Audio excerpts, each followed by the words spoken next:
Gulf of Oman Hormuz జలసంధి మార్గాల్లో ఉద్రిక్తతలు తారస్థాయికి చేరుకున్న వేళ ఇరాక్కు చెందిన ఓ సీనియర్ నావికుడు ప్రాణాలకు తెగించి విధులను కొనసాగిస్తున్నారు. ఇరాక్కు చెందిన కెప్టెన్ రెహమాన్ అల్ జుబౌరి పలావ్ జెండాతో ఉన్న సీమోన్ ఆయిల్ ట్యాంకర్పై గత 4 నెలలుగా విధుల్లో ఉన్నారు. 1984 నుంచి సముద్రంపైనే ఆయన జీవనం సాగిస్తున్నారు. గల్ఫ్ ఆఫ్ ఎడెన్ నుంచి యెమెన్లోని రాస్ ఇసా నౌకాశ్రయానికి చమురును చేరవేసే క్రమంలో ఆయన బృందం నిరంతరం దాడుల నీడలోనే గడుపుతోంది. హర్ముజ్ జలసంధిని మూసివేస్తారన్న బెదిరింపులు, ఇరాన్ దళాల దాడుల వల్ల చాలా వాణిజ్య నౌకలు చిక్కుల్లో పడ్డాయి.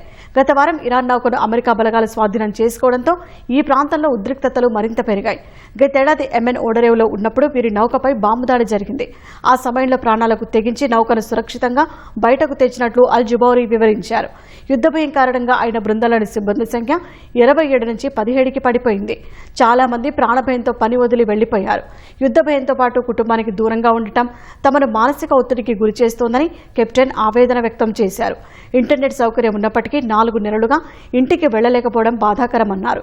ఇన్ని సవాళ్ల మధ్య కూడా తన 4 దశాబ్దాల అనుభవంతో ఒత్తిడిని అధిగమిస్తూ ముందుకు సాగుతున్నారని అల్ జుబౌరి ధీమా వ్యక్తం చేశారు.